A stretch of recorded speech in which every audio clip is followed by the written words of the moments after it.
Hello and good evening. Welcome to the No Exit Experience. Be ready to get on the roller coaster because we're all over the place. Tonight in studio, we have Vanessa, we have Richard, we have Tom on engineering. George Martin. And we have a whole bunch of people. Quiet. He is George Martin. Stop. And we have a whole bunch of people that I'm trying to introduce, including James, Virginia, Joseph, Brian, and the Prez. So because of all those being out there, we're going to have to switch through windows, so be comfortable with us. Remember, we are live. We don't take 2-second takes, and everything is what you see. What you see is what you get. It's a great song. And so... it's a great soul song. Be quiet, Do you know please. that song? No! Oh. And so here's the intro to the show, so in case you weren't sure.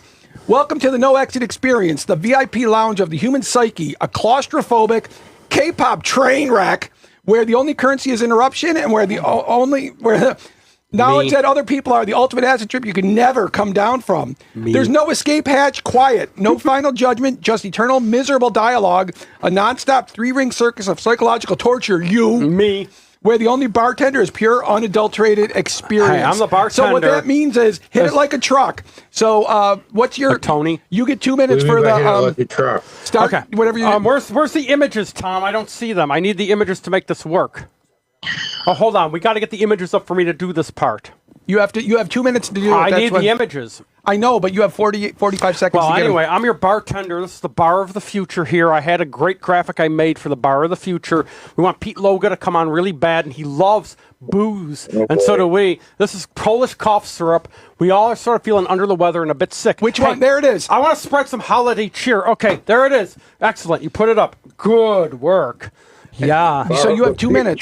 Here we go. Do you guys want some holiday nog? It doesn't say eggnog. It's creamy nog, like Sal Monaco shouts out. But do you want some creamy nog from Mr. Boston? He shot it right into this bottle so it can go down your neck hole. Do you want some? Go get one of them mason jars that, hey, Richard, you want some holiday nog? We're here at the Bar of the Future. Do you realize that everybody is looking with a flat, impassive face at you're mumbling? This ties in with the show. Don't let anyone fool you into thinking that beauty doesn't grow in dark places such as this. The most magnificent incarnations of it are born here, like me, your bartender of the future. All that makes me think of is the drink, the cement mixer. That's a great song. You ever hear that? It's from the 40s. No, the drink. Cement Do you know what mixer, the drink is? Stop yelling. Do you know what the drink is? No, tell me, because I would love to know, because I love booze. You take something creamy like that, like Sal Monaco? like Irish cream or like that. You put it in your mouth and you take a shot of lime juice and then you mix it around. The lime tasty. makes the milk component curdle and it's like a cement. So it's called a cement mixer. That's great. You don't spit it out. You swallow. You're like hitting a brick wall. Oh, yeah? Yeah. A Trump wall? No. I got stuff about Trump later we can talk about. Which image do you want? I can get it for you. Yeah, I can tell you where it is. You obviously want a Public Image. Public Image. You like Public Image Limited, right? That's a great song, Public Image. No, that Johnny Lydon is another topic that's going to come up. He's a sort of a dick now, but he made some good shit. Sort of a dick. He's a dick, but like he made great musical Public Image. Okay. So, Public Image, just what you wanted. Okay, so... This is religion. Richard. This is religion. Share with us about what you and Paula said about Bumble. Paula Pot? Yeah, please be quiet. They were talking about you when you weren't here because you were a guest before. He does that. Okay, go on. You got one more chance and we're going to mute you because you are being totally disruptive. Hold on, Jason. It says that in the show premise, the whole mission statement, that it's interruptions all the time, so I provide your mission statement. Yeah, but what it is, it's nothing new. It is new. It's always new. I'm trying to listen to you, Richard. Go on, Richard. Okay, so this is for everyone here to discuss. There is a dating website now called Bumble where the women get in for free. As they should. And what happens is if you're a man, you can submit your pictures. Is it one picture or more? They want you to put in 6. It's the Tinder effect. Okay, so 6 pictures. Like a 6-pack, like Black Flag. And then you put in a little bio of yourself, like one paragraph. And then the women look through the pictures, and if they see you, you get notified by Bumble saying a woman is interested in you. And therefore, if you would like to correspond with her, you pay a fee to become a member, and then you can correspond with her. And so my friend, You got friends? He got an interested, I'm interested in you. Oh. And he responded, and in his first message was, I think in a relationship, intimacy is important, and so is sex. Your friend, that was Jason. You accused him of it on the podcast. Why cover it up? You said it was him. Pardon me for talking while Vanessa's interrupting. No, I'm talking and you're interrupting. But Richard, so he immediately... Hey, Brian said something. Brian. I'm trying to ask Richard what he said. He immediately what?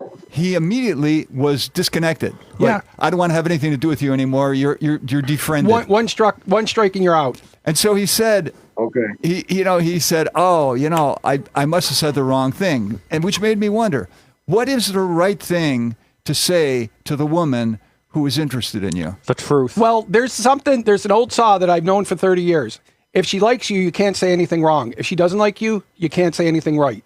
Once you're wrong, you're always wrong. And that poisons the water.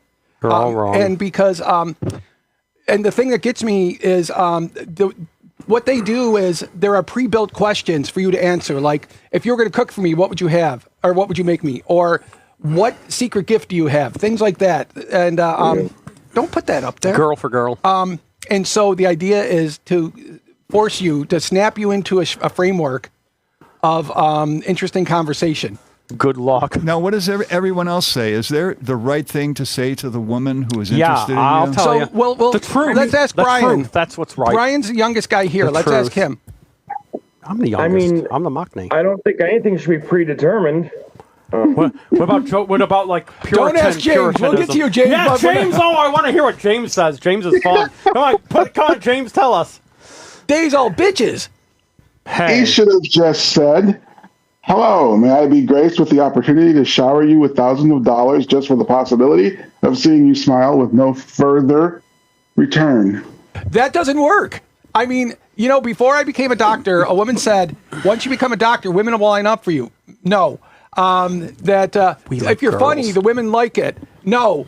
If you are smart, women like it. No. But then again, this is a true story. I'm going to tell you a true story from 25 years ago. Like the Talking Heads? At my residency graduation... you graduated? That one of the guys said... he's the best dressed guy in the department. Otherwise, he looks like Magnum PI. He drives a red BMW. He speaks 4 languages, and he still can't get a chick to go out with him. Oh, you speak 4 languages like Lisa Manobon? That's fucking great. You do? You speak 4 languages? I'm not telling you nothing. What languages do you speak? I want to know. English. Okay. French. Mm-hmm. Spanish. Mm-hmm. German. Mm-hmm. And Latin. Okay. Pig Latin? No, Latin. Why do you go to the toilet Latin all the time? Do you speak Pig Latin too, or just Latin? I like Sal just asked you something. What, Sal? Sal's fun. That's a stupid great. Question. I can hear you, Sal. Come on, Sal. Ask again. I said, do you also speak Pig Latin? Because I would make it 6 languages. Yeah, do you speak Pig Latin, Mr. Host? I can, but I choose not to.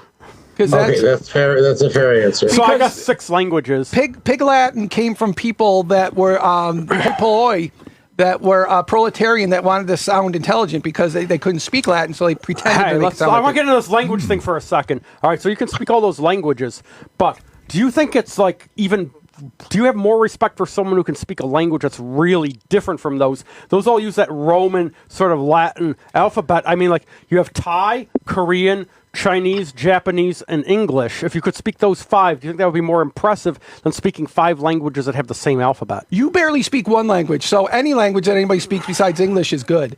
But no, I want a comparison. If someone can speak like Thai, Korean, Chinese, Japanese, and English versus French, German, English, Latin, and Pig Latin. Don't add Pig Latin in there. It's not a language. But there's 28 official languages in India, one of them being English. The other 27 have a lot of overlap. Like a lot of this, like this one will have this one, like Oriya and Malayali and Punjabi. And here, like dood means milk in probably 7 or 8. No, dood. You'd phonetically do it DOODH. Oh, dude. Dude. It's from the front of the mouth, not dude. Dude. Okay, so let's see. Because Virginia, you tell us, what's your opinion on women? What can a guy say to a woman that when he's walking on eggshells when he first meets her because he has to do the effort? You mean on the Bumble app, or anywhere, or in real life? Because women dangle men. Men don't dangle women. And they do. I don't agree with that. Men dangle women, women dangle men. I don't think it's gender specific. I agree. I don't think it's one-sided. There's too many variables that people are individuals. So what you say to one person might not be appropriate, but it might be appropriate for another person. I think, That's right. Well, I think that we've forgotten the act of conversation. One size does not fit all. First of all, Sal, you don't have a horse in this fight. One size does not fit all. Prez, you don't have a horse in this fight. Why are you picking on the Prez? I'm girl for girl myself. Well, I think I used to be sexual, but now I'm asexual. It took a long time, but that's what occurred. Asexual is cool. Shouts out. And I agree with Virginia. I don't think anything's one-sided. I think women dangle men, men dangle women. Because a lot of it comes down to just something that they want. It could be for manipulation, or it doesn't always. What they really want. Because I'll tell you, I would check. I check all the boxes on Bumble. Or many of them. What box? Tell me the boxes you check. I want to know about this. This is fascinating. Smart, multilingual, funny, rich, doctor. You're rich. I got infinitely more money than you do. I know, but does that make you rich in the scheme of things? Well, you wouldn't know. You wouldn't know what to do with $100. Are you rich like Lalisa and all I've gotten, the only two hits I've gotten is one who was a scammer, and this other one that I screwed up. That's because the future's girl on girl. And I can tell you, the one key for anything, if they mention WhatsApp, it's a scam. Well, the key. Yeah. What key do you play? Every time. You play guitar? Every time WhatsApp is a scam. Yep, exactly. Like a certain person who isn't here now who has a boyfriend in the Ukraine. Who's that's a scam. Who? Don't mention names of people that aren't here. Why? Richard does it all the time. Oh, you don't want to do what Richard do? How Richard do? So Paula had what I thought was good advice. Yeah, you would think it's good. Paula said, when you respond, find out what she's interested in. That's all on the app. It's already there. No, I mean, that's what you respond. You say, thank you for contacting me. I'd like to know more about you. Well, the thing that got me was this woman is an APP. She's an advanced practice practitioner, so I'm thinking she was an NP, not a PA. But Pennsylvania? So right there, that's the thing. What's a PA? Like it's a physician assistant. I thought it was something you put sound through at a venue. No. PA? No. Oh. Well, I'm a sound person, so. Yeah, you're unsound. I have sound mind. Hey, Sal, what about sound mind? You had a good quote about the sound mind the other day. And not a spirit of fear, but a power, love, and a sound mind. Yes. And that's something to aspire to. We all have different levels of that. It's a matter of growth and faith. You try to have a sound mind on this show. Good luck. You can try. Okay. You will fail. Well, I want to try that. That sounded good. Which picture you want? I'll spin it up for you. If you want. I'm taking your role here. Let's ask Joseph. Joseph has a topic. Joseph. Are you gonna become a girl? Don't touch it. Oh, I thought I wanted to get you your picture. No, I want Joseph. We have got to hear from you, Joseph. Where are you, bud? I'm still here. I'm probably old school. I usually advise people when they're out looking for a prospective mate to try to find activities where you could have something in common. Because even if you find someone that looks like Bo Derek, what are you going to talk about? The weather? So that's what I usually tell them.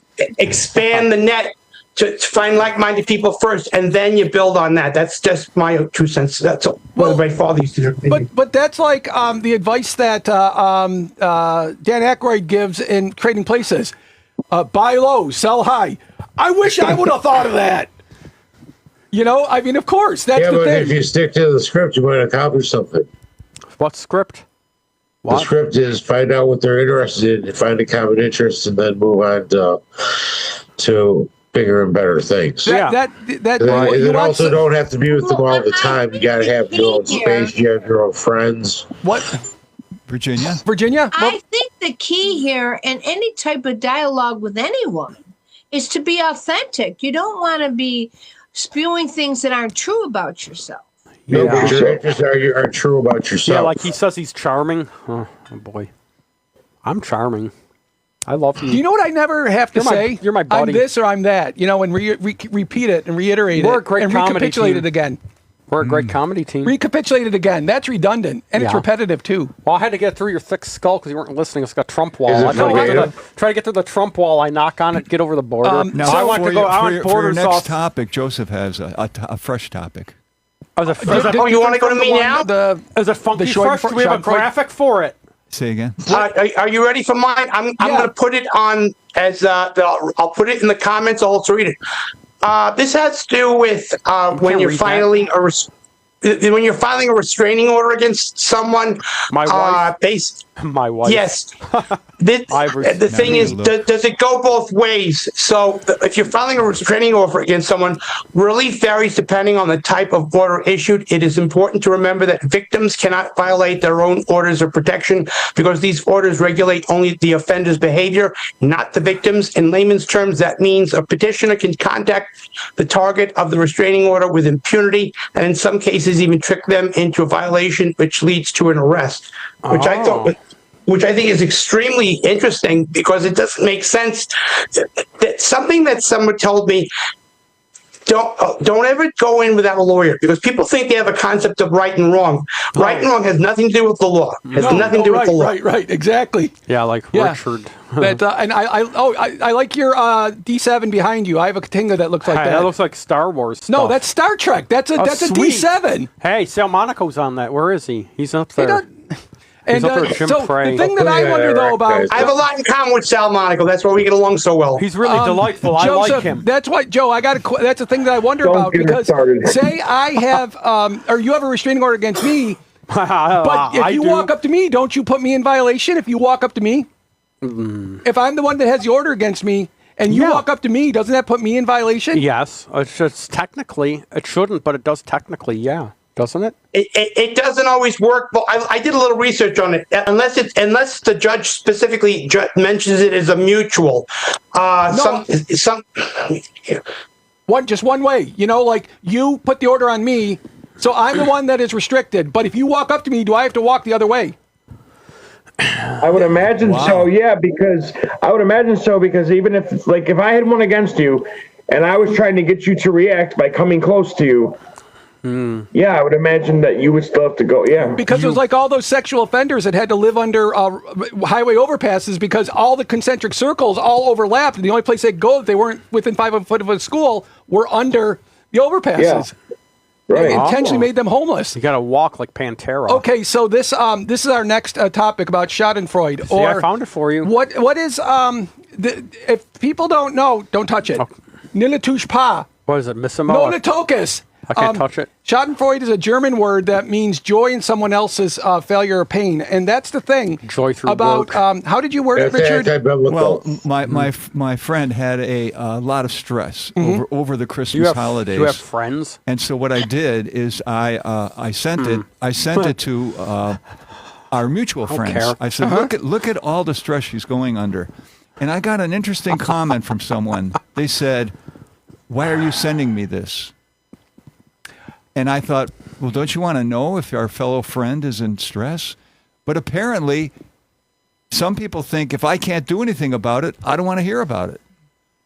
Well, because I had a chance to think about this. And there's a couple of reasons why.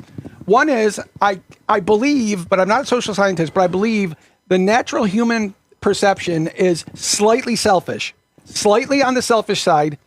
So that's why you're the hero of your own story. So someone else is suffering unless it affects me directly, it doesn't have any effect on me. And so that's a total lack of empathy and compassion. It's got to affect you the way that. But you know that you should you go out of your way and find people that are emotionally bereft until they go and break or they rob a store? No, but what if it's? I guess it's situational because I'm pretty empathetic. Like if Richard or one of you guys was going through something and you texted me and called me just to listen, even if you didn't want feedback, I would want to be that friend to listen. Yeah. Well, do you know the difference between empathy and sympathy? Sympathy is I feel bad for you. Empathy is I know what you're feeling. Right. Yeah. Like now define sympathy so the people out there know. I just did. You said empathy is you know what I'm feeling. Well, what's sympathy? So an easy definition for the viewer. If you would be quiet, I said sympathy says I feel bad for you. Okay. Empathy is I know what you're feeling. That's the difference. Yeah, relatable. Empathy is relating. Yeah. Twice are great. I love twice. Yeah, so I think it's situational, and so you're not necessarily. I don't know, because sometimes you do suffer when you're doing good for some other people. I mean, that's what like me happens financially or emotionally, whatever. Sometimes it's okay to suffer if it's doing so to help other people. You got to be cruel to be kind in the right measure. Nick Lowe. Or no good deed goes unpunished. James, what do you think of this? Where's James? It's better to suffer for doing good than it is to suffer for doing evil. Yes, Prez. Right. James, are you still here? Where's James? I'm still here. There you are. But, what do you think about that, about the Schadenfreude or someone else's pain? Do you want to know about it? Like the Cro-Mags? Personally, I'm fine, but most people, their take is, what are you telling me for? Unless you're asking me to do something about it, which I'm offended about anyway. So, yeah, for most people, that's not a good conversation to have. Incidentally, on the subject of Bumble, there's a interesting thing. It was originally designed to be the women's app because women complain when men they don't like try to talk to them. So the original Bumble, you could only talk to women who talked to you first. That's what it is. But they've had to change that now because guess what? Women don't want to actually be the one to send the first message. No, I'm telling you, it's still like that. That the women have to contact you first? Yeah, if I can like everybody and that's where it ends. I can't initiate a conversation with anybody. Yay, matriarchy. But now they get to say, I like you by pushing a button as opposed to sending you an actual fucking message. But that's what links you up. And then you get a prompt from them, from their... Originally, they had to write you a message. I'm not stupid. Don't talk to me like that, or I will treat you like a child. Hey, he came back at least. He was boycotting this thing for a while because you were rude to him. You don't have to speak slowly and enunciate. The point is, that's my point is they used to actually have to say something to you. They just added a step. That's all. Yeah, they're all imaginary. Well, I think what James is saying is it's like they like illit. They took the effort of composing a sentence out of the problem. Well, and what they did was they just put in a prompt. So it's minimal, but it's still, the impetus is still on the woman. In the DOS shell, I love the DOS shell. You put a prompt in, like run, go But I appreciate your point, James. Thank you. Hey, who here knows about computer programming? I think what DOS shell. What James is saying is that if you send a text to somebody, say that's 3 paragraphs long. Like you do? And all they do is send you a emoji of a thumbs up. Yeah. Are you satisfied with that? Or do you say, gee, I wish you could put a little more effort into that? Can I jump in on this? Yeah, go on. It drives me mad. Listen, because I don't know how, it could be yes, sure. It could be sarcastic. It could be a sarcastic thumbs up. It could be yes. I don't know. There's no feeling behind it. I can't freaking stand it when I'm like, hey, you coming over? Thumbs up. Or, how you feeling today? Thumbs up. It's just, it has grinded my gears for years because I can't do it. Well, Brian, that's because you have empathy and you have compassion. But like Vanessa would take a thumbs up because she loves the thought of her own help or her own everything she writes. And so if you put a thumbs up, she's happy with that. I'm empathic as fuck. Yeah, I was wondering if we're living in a time where using language is getting less and less and less. Well, absolutely. You know what's something? You want to know something funny? Very funny. People ask me how many languages I speak, and I say, well, I'm very fluent in English, and they take a beat, and then they start laughing. Because how many people are not fluent in their native tongue? You know what's funny? They laugh because you're really not fluent in English. See, he's dumbfounded. No, I'm not dumbfounded. Humor. Gaslighting you. Humor. We're a great comedy team. No, you brought everything to a screaming halt because you're not funny. I'm very funny. Funny looking. You definitely got that down. More funny in more ways than one. So that ties us into the whole Schadenfreude thing. If I say to somebody, our friend is going through a tough time. Here's what's going on. And they say, what does this have to do with me? Because you're a gossip. That's what you do. It's because we're living in a time where even empathy is like, yes, Brian, it's going on decline. Like you have any. Do you have empathy? But, it was like Aristotle was the first one to say youth is wasted on the young. These kids don't get it. So it's a recurring theme that goes on.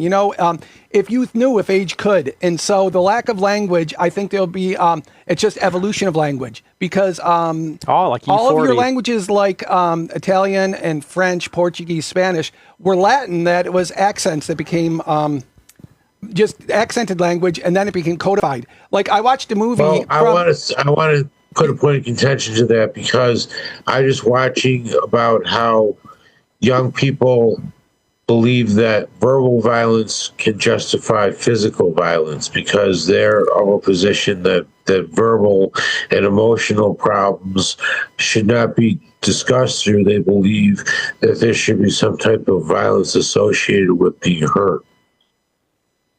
I don't understand that. Can you explain that a little clearer? Yeah, help me out a little bit.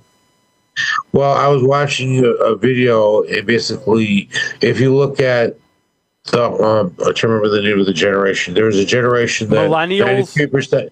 93% of that generation believe that verbal shouldn't result in physical violence. Only 7% believe that verbal things could lead to violence.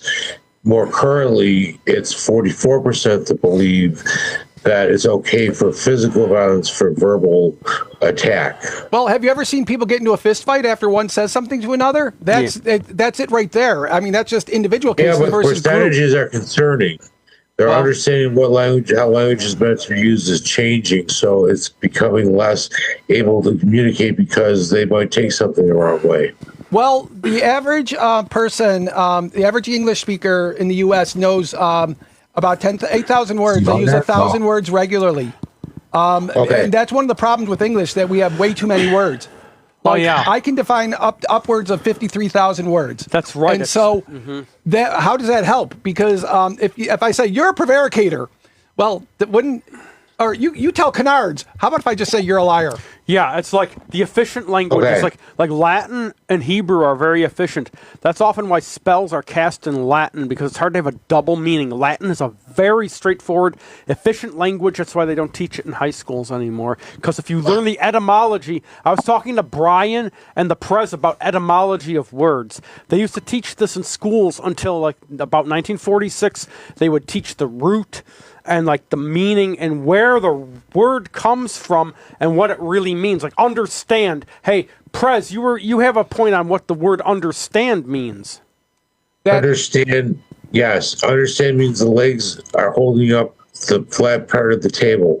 So understand means you're submitting to authority above you and you're supporting them. Because I graduated high school in 88 and I took Latin, so her talk about the 40s where that's wrong. No, in the 40s, in schools in America, they stopped teaching etymology. It used to be a thing in schools where you teach about the word and its origins, so you know what it means. You would know the Latin root or the Greek root or whatever root it's coming from.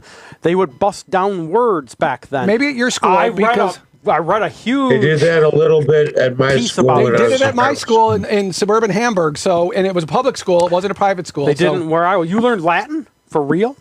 Yeah. I had 4 years of Latin in high school, and then I did 4 years of French in college. My Spanish is self-taught. They actually taught you Latin in high school, because they put the kibosh on it when I went, and I wanted to learn it. Quinem est tempestas hodie. What's that mean? Because I like that. That sounds... Pluit. How is the weather today? I said it's raining. Is it raining men like Sal Monaco and Jim Prey? No, that's one of the things that has changed it, because stop that. No, see, you're not even listening. That's why. Listening. Because pluit and ingot, it's raining, it's snowing, but you can't put an object in it like it's raining men or it's raining cats and dogs. They can't do that. See? Like in French, they say il pleuve or il neige, which means the same thing. It's raining or it's snowing, but it's not. It's raining something. It's not reflexive. Hot custard shots. And that's why in Africa, Aeneas auxilium accipit. Aeneas gets help in Africa. And Latin does not have a yes or a no. They can't say yes or no. What do they say instead? They just have to say the whole sentence. Wow. Are you going to the store? I'm going to the store. No, you say, I am not going to the store. That's what you could say. Just not no, I am not going to the store. Yeah. Interesting. And if you want to see something interesting, go back to watching Tombstone when Johnny Ringo and Doc are talking the Latin to each other.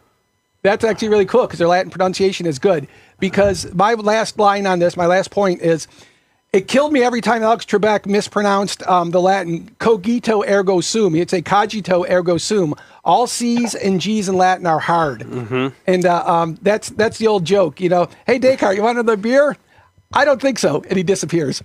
Either you get that or you don't.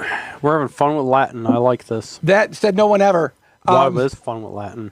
So what's our fun with Latin? So what's our next topic? Let's see if Virginia has something. Virginia, tell us. Speak to us about language. Yeah, speak to us. Well, maybe she has her own topic. Oh, do you have your own topic, Virginia? Speak. Maybe not. Don't name one. I was reviewing the topics that we were going to discuss, and I was interested in hearing what people had to think about the Portugal dictator. That's an interesting story. Tell us about the Portugal dictator. Oh, is that the one who they made him think he was still dictator, but the rest of the government went on around him? How about I just tell the story? Okay. Go ahead, tell the story. Yeah, go dominate. In the 1920s, Portugal was in bad shape. Mm-hmm. The economy was in the dumpster. And the dictator made it flourish again. And then what happened is, unlike Trump, when you have a bad economy, you have a lot of poverty, then you have a lot of crime. Mm-hmm. So it was a bad scene for everybody. And so there was a military takeover to try to quell all the crime in the country. But then the generals who took over said, we don't know anything about how to run a country. And somebody at the meeting, one of the generals said, I had a professor in college. He was an economics professor, and I bet he could get the economy rolling again. And the other general said, bring him in for a meeting. So they brought him in, and he said, I could definitely get the country rolling again. I see exactly what you're doing wrong with the economy. And they said, well, would you be in charge of the economy? And he said, no, I won't. I can be in charge of the country and the economy, but not just the economy. And they said, let us think about that. And then they brought him back a second time, and they said, okay, how about you're in charge of the economy and you're in charge of the press, but we're in charge of law and order. He said, I'm not going to take the job unless I'm in charge of everything. So finally they had the meeting, they brought him back. They said, okay, Salazar, you're in charge of everything. Within 5 years, he had the country on a solid economic foundation. I knew you were a closet fascist. Okay, so so what happens then is he made it through the 1930s, the Great Depression, and then during World War II now, Salazar had to deal with Hitler. And Salazar was very shrewd. And so what he would say to Hitler is, well, I can't totally commit our country to your thing, but I could give you this. And then he would say to the Allies, I can't really commit to the Allies, but I can give you this, until he saw that the Allies were winning. And then he said, how'd you like to have Portugal as a base for a military operation? Because he knew they were going to win. Yeah, that's what we call strategy. He was sort of smart. So the people loved Salazar. Uh-huh. And they loved him so much that in 1968, he had a stroke. Mm-hmm. Like Billy Squier. And so he's in the hospital, and he just cannot get out of bed anymore. And so the generals say, let's put it up to a vote. Let's get a new president. So they did all this, but they didn't tell him because they didn't want to hurt his feelings. Mm-hmm. So anyway, he kept saying, okay, thank you for visiting me in the hospital. I'm ready to get back to work. Let's have a cabinet meeting. They look at one another. Okay, so they went and had a fake cabinet meeting to make him feel he was in charge, and then he goes, "Oh, like Jason. Let's put what we just discussed here. I've typed up a decree. Type it out, and I'll sign it." They typed it out. He signed it. It didn't go anywhere. Mm-hmm. So for 2 years, they pretended to him in his hospital bed that he was running the country, and he died thinking he was still in charge when he wasn't. Yeah. Hey, that sounds familiar. You know. Well, you know what was also interesting about him too, Richard, is that when he was healthy, he was offered the title of president, And he didn't want the title of president. He wanted to run everything, but he didn't want the title of president because he was afraid that if he became the president elect, that he would be spending too much time talking to people and in too many meetings. He liked saying what was going to happen, and that was the end of it. But the man was an utter genius.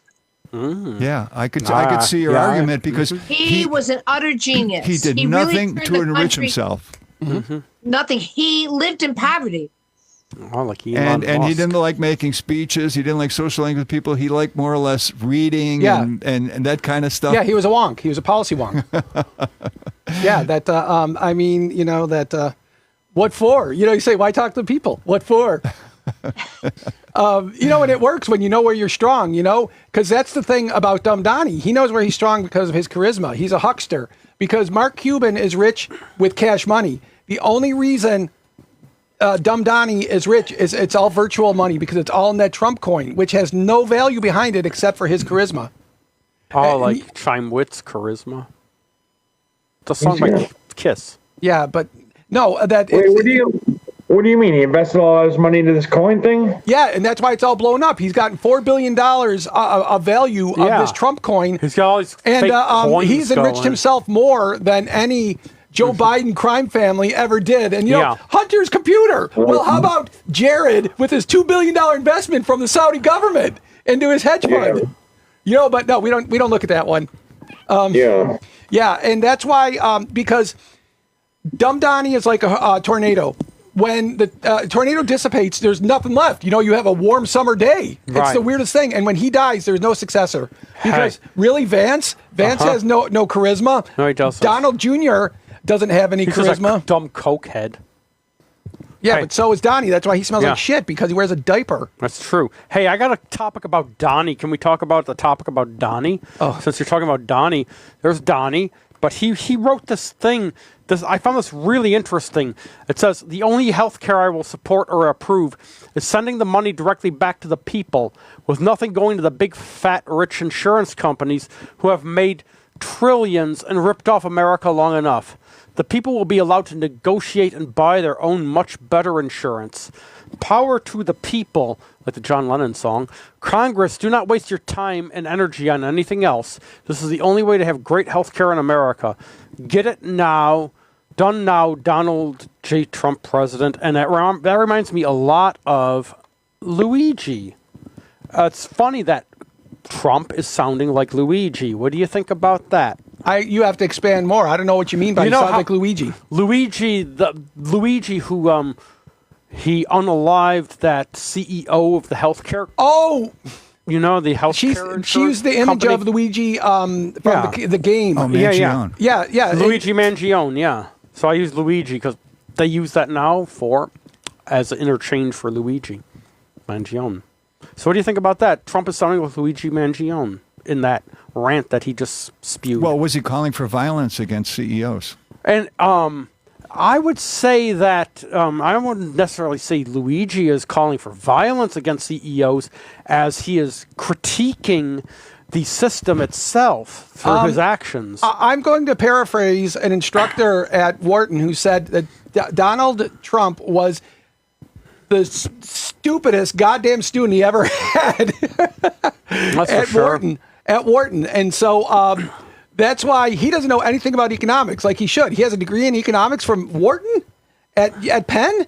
Well, he sure hides it well. He sure does. I mean, you know, that it's Econ 101, literally Econ 101. I took Econ 101, and you learn about elastic, inelastic. You learn about bull markets, bear markets. You learn about how things go. And the reasoning, one of the things that was a minimum wage, because the Republicans say minimum wage is artificial and that the market will set what the rate is. Whereas people that are more liberal will say do a minimum wage because that the owners will screw people out of their jobs and out of their money as much as they can.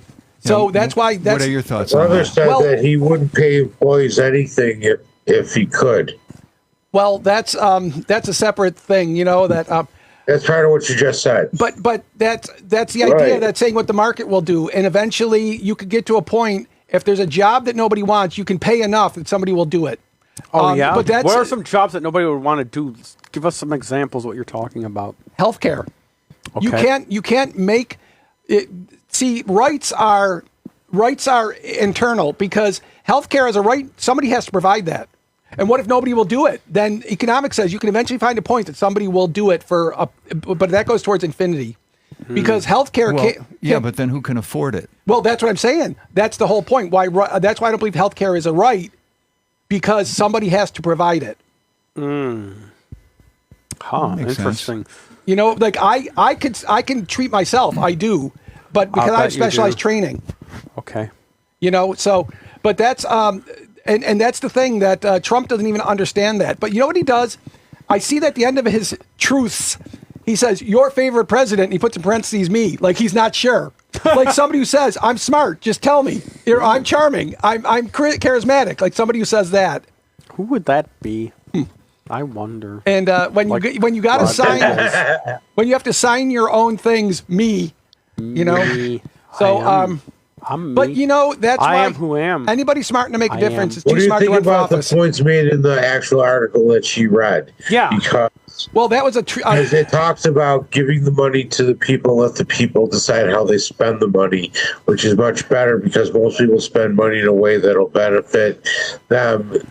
In the short term, not in the long term. You really think so? Not necessarily, because I guess you also need more of an environment where people can enjoy in the things they get. Like currently, big business and rich, the ultra rich, are trying to take all the money away from the lower classes, and they're basically have a system based on laws that they perpetuate because they gave money to politicians that they're going to be. I heard a clip of someone saying they will have nothing and they will be happy. Well, that's the thing. If you have everything you want, you're richer than the person who doesn't. They're not satisfied with everything they have. Right, I have everything I need. If you have $50 in bills and you have $70 in cash, that means you have $20 left over. If you have $1,100 in bills and you only have $1,000 in cash, you're not happy because you can't pay your bills. Right. So, you know, if you live out in the woods like Grizzly Adams, if that gives you everything you need, if you got food, shelter, and sex, clean water, sex. What else? That's in the hierarchy of needs. That's your mind is. It's great. Okay. It's a big part of many people's lives. Well, it's part of the hierarchy of needs, and that's what we live for. We live for to reproduce. That's just a. Well, if you want to perpetuate samsara, advertising into this discussion. How about asexuals? Because advertising creates needs. Even if you didn't know you had it. Yeah. If you're gullible, and we live in a sea of advertising. Mm-hmm. Oh, sure. I was reading an interesting article on how advertising has changed. So, for example, it used to be there were two schools. Well, there still is. There's two schools of thought.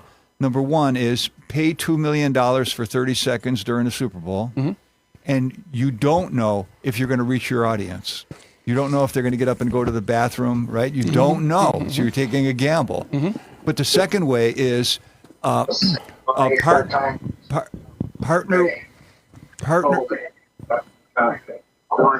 Something interesting is going on over there. Turn him down, Tom. Partner with someone like Google and find out everybody who is a swimmer, all right? Because you have a special supplement that helps with swimmers. So you ask Google, who are the people who post a lot about swimming? And you target them directly. And you can tell when they buy your product. So you're not spending as much, you're targeting your audience, and then you can tell when you've succeeded. So there's those two schools of thoughts going on. It's almost cheaper when you beta test too. And there's a lot, they sneak beta test you, like try our new product, right? And free samples and whatnot. And then the first one's free. They're beta testing you, and they're exactly that. It's like a drug dealer. They're beta testing you without you even knowing it. Yeah. Like they want to see how well their product's going to do in what area of what city, you know, and that's where they're going to put their new store, for example. Like it did great in Tonawanda, but it was crappy in the Falls. Right, you probably get better business there. Yeah, and you don't even know you're being beta tested. You think you're just getting a free sample. Yeah, and you say, "Wow, how can I be so lucky?" So when my camera died and I was searching for a new. Sorry, let me just finish off. I'm sorry. I remember during Canal Fest, there was this car that drove around, and they were giving out these cold coffee shakes. And it was for that Spot Coffee that opened up in Tonawanda. And they were just driving around giving out free cups of coffee. They were in the Falls. They were everywhere. Just an example. And now they have a shop in Tonawanda, probably because that's where they got the best results. So okay, your camera. Thanks, Brian. When my camera died, I went on eBay, and I was shopping for the model of camera that I wanted. Right. Every day, I like to look at Google News. I know you do. That's where you get your information. They give you a lot from a lot of sources. Right. That's all fluff. I started seeing much more news from camera manufacturers.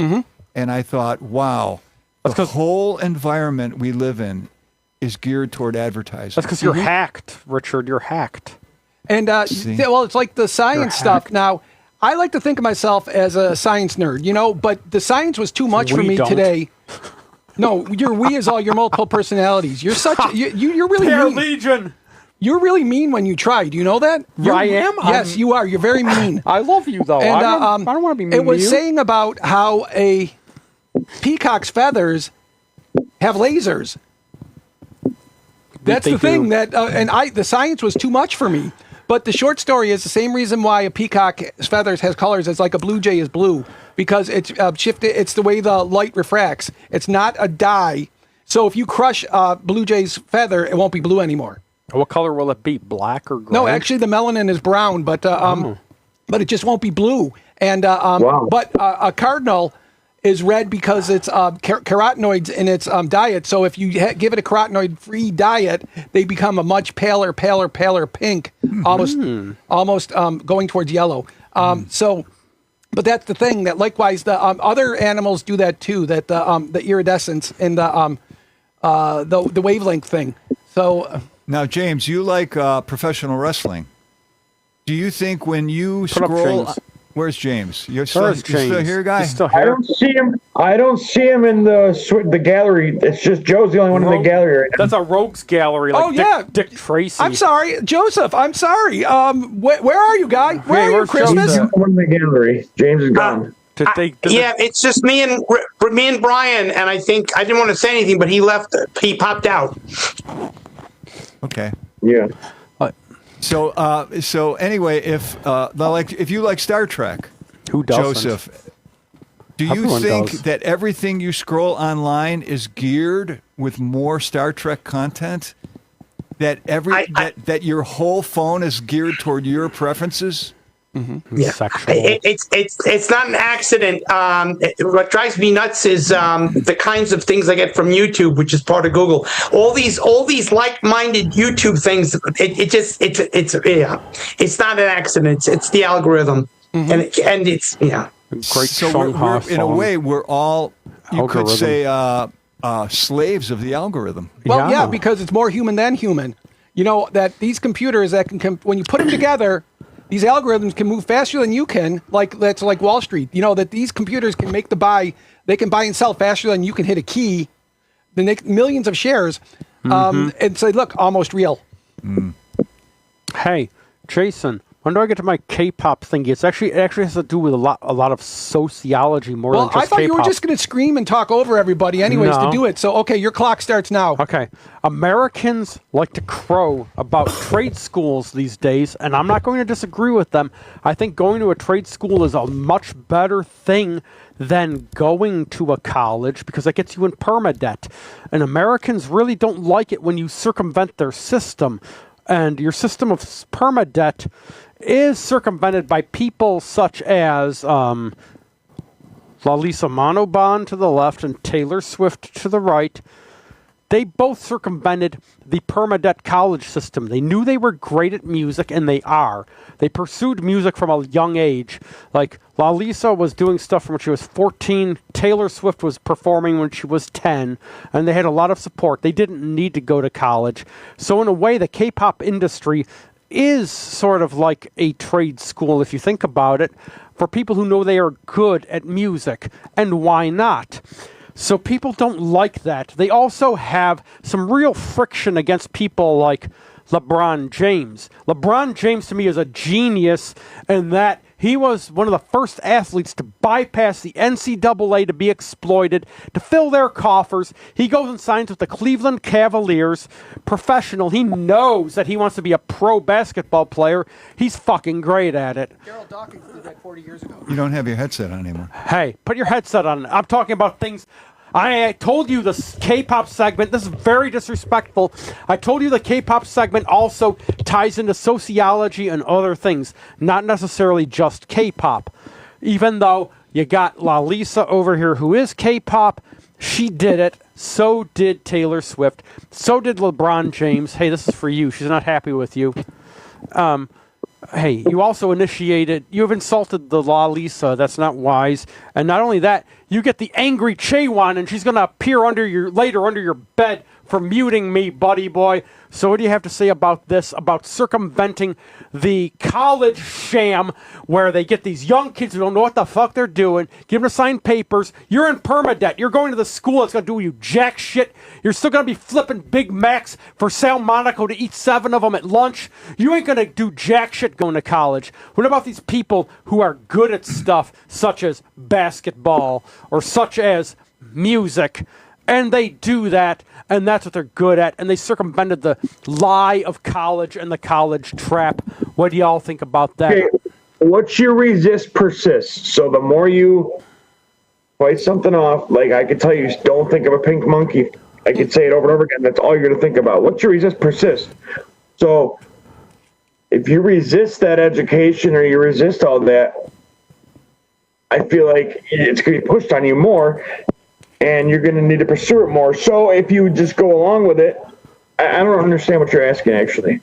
I'm asking you, what do you think about like the whole thing in America? There's a lot of people saying, oh, young kids should go to trade schools instead of getting in permadebt at college. No, that permadebt is for people who have majors that can't make the money, like art history. Yes, it does. Not yes, it does. If you do engineering or if you do hard science, you think it was luck for me? Okay, maybe not. Maybe you had the tenacity of a Lalisa or a Taylor Swift. They had tenacity. Maybe you did. Let me say my point. Don't interrupt me. I'm complimenting you because you don't need a degree in civil engineering to do construction work. That's why trade school works. But, and in South Carolina, in Spartanburg, where the BMW plant is, they have a pipeline where you get an associate's degree and go work for them. You want somebody who has a little bit of education. You don't have to have the bachelor's degree or a master's degree. I know a guy online who lives in Huntington Beach, California. He has an MSEE and he has a PhD in computer science. He doesn't use the PhD in computer science because he invented something that he sold a patent, and now he's a multimillionaire from his electrical engineering, not from his computer science. Right. And that's the thing, that if you study art history or if you go to culinary school at CIA and they charge you $100,000 a year, or if you go to art school and you become a photographer, if you're not a photographer to the stars or paparazzi selling 1,000 pictures a week. Reminds me of someone we know. But yeah, because it's like philosophy. You're paying or going into debt to go to school, and they're not teaching you about philosophers. It's like dialect. Oh, what do you mean dialect? Dialect is a way of speaking. Dialectical. That's something I don't know what that is. It's dialectics. Like a delegated course. Yeah. Okay. Like, I'm trying to think of the right word to use here. I told you I'm not great at articulating, but you talk good. It's like they don't talk about philosophers, but they talk about what philosophy is, but not about how philosophers became philosophers. Oh, Some of them didn't even go to school. That's just one example. But there's culinary school. Many cooks didn't go to college. Like me and you. They teach courses, but they don't teach about how these people. Not all of them went to college. Right. Well, the thing that I found out about culinary school is they don't teach you how to cook. They teach you how to get everything set, and then the recipes can get dropped in like modules. But they don't teach you how to make a beef bourguignon or how to make a prime rib. They don't teach you that. They teach you all the systems, knife skills, management of the kitchen, knowing your temperatures from gas and from irradiated, and and over fire and grills, they teach you that stuff. So they don't actually teach you how to cook. College isn't for everyone. That's part of my point. It's not for everyone. But for you to throw it out part and parcel. They pushed this myth on American kids, and now Trump wants to come and get money out of their paychecks if they can't pay back their college debt. But they were tricked at a young age before they even had a fully formed mind. When you're 16, 17, you're signing these papers, you're signing your life away to these overpriced institutions that don't teach you jack shit. So the whole thing of college is for everyone. Maybe your kid's not that smart. Maybe your kid isn't college material. Stop yelling. Maybe your Stop yelling. I'm passionate. Maybe your kid is good at music. Do that. A lot of you guys know my new job, my new career. I work at a college now, okay? Oh, congratulations. And thanks. And there's many mixed races, diversity, Bangladesh, Canadian, whatever. And and then in the gym, what do you think 80% of the courses are that they're taking? Well, what do you think 80% of it is? What level is this? Like what university? Like what's the what is it? It's just Erie County Community College. Okay, so first year? I mean, what year? Because it's mixed. I run a gym. I run a badminton pickleball gym. Yeah. So it's mixed. Business. Business? So you would think what our country needs right now is business, doctors, things like that. A lot of it is language arts and doctors. Language art and doctor. That's it. Basket weaving. I want to hear from Virginia because I'd be more than happy to chime in here at this point. Ooh, cool. First of all, I would just like to say that your average public college, university, is geared toward average intelligence people that score at average intelligence. It is not for the exceptionally bright. The key to being successful in college is time management, not necessarily high IQ. Now, so when we look at people like Taylor Swift and LeBron and whatever, Lalisa Manoban, they are like unusual people. Absolutely. That made it well without college. The bottom line is this, that a lot of employers now don't care what your degree is in, your college degree is in. They just want to know if you have a college degree because you have a certain mindset, you have a certain skill set, like our host was talking about.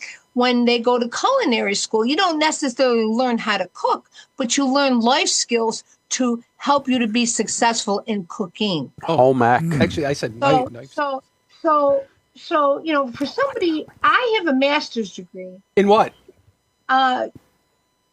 Creativity and change leadership. Excuse me, but my speech impediment just got in there. I have a master's degree in creativity and change leadership, and it was without a doubt one of the smartest things I've ever done in my life, because I learned so much about me. And what makes me tick and what is important to me, and that I wasn't so unusual. I was just creative, but nobody ever bothered to tell me that in my lower education. So I think education is something that we can all attain, and nobody can take it away from us. I have one last point. One thing I forgot to say about this is, Taylor Swift is a billionaire. Lalisa's a millionaire from doing music, and they are great at it. So they're not in permadebt. They're way above permadebt. I mean, Taylor Swift is a billionaire, but she earned it.